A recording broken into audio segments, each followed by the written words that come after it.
OPEC Plus oil output is rising as members unwind their cuts.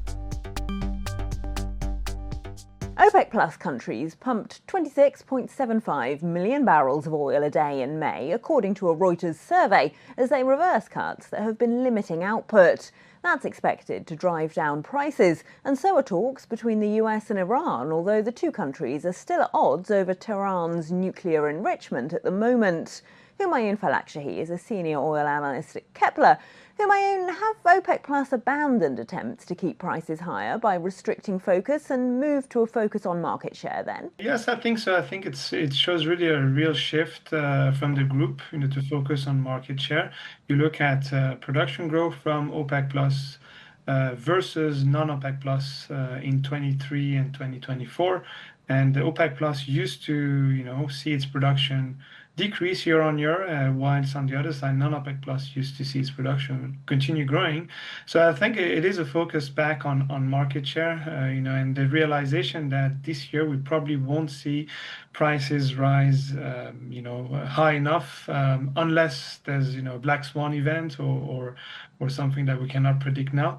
But yeah, I think it's a real shift from OPEC Plus to on market share. It's also important to note that by doing so, they're also reducing competition from west of Suez producers from the Atlantic Basin, mainly because they widen the Brent and Dubai spread. And so that makes crude from the US, Brazil, and all these countries in the Atlantic Basin more expensive in Asia, just ahead of summer season. That's also quite important. Does that make economic sense for them in the longer term, though? What about the impact on prices towards the second half of the year? Yeah, I think, if they continue doing so, if they continue increasing production month after month, they will be even further lengthening the oil balances globally. So I think, in the short term, it makes sense because they have domestic demand, which is also rising significantly because of high temperatures in the Middle East and high needs for refinery runs in Russia and the Middle East.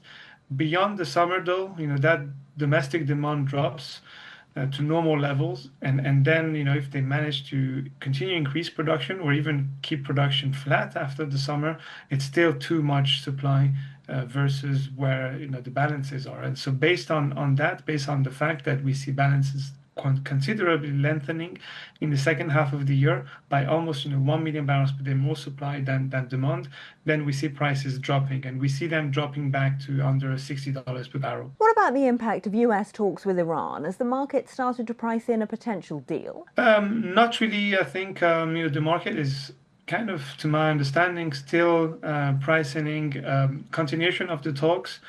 And kind of status quo when it comes to Iran's production and exports. I think even in the worst case scenario, which is no deal and potential attack, potential military conflict between the two, you may not directly see a direct impact on Iran's exports. They've remained quite robust so far, even though on the other side we have seen imports arriving into China, so discharges in China really dropping.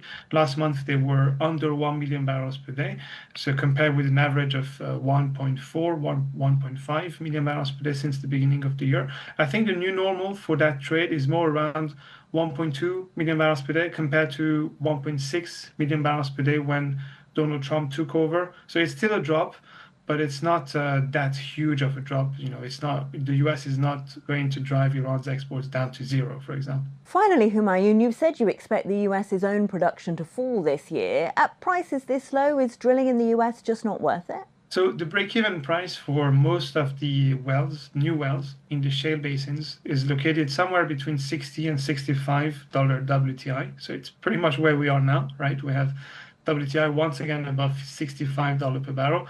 But it's certainly not enough to incentivize a lot more drilling activity, because you may have WTI falling to lower levels in the next few weeks and months. We actually still see US production growing this year on a yearly basis. So we have it growing by about 200 kbd, 200,000 barrels per day.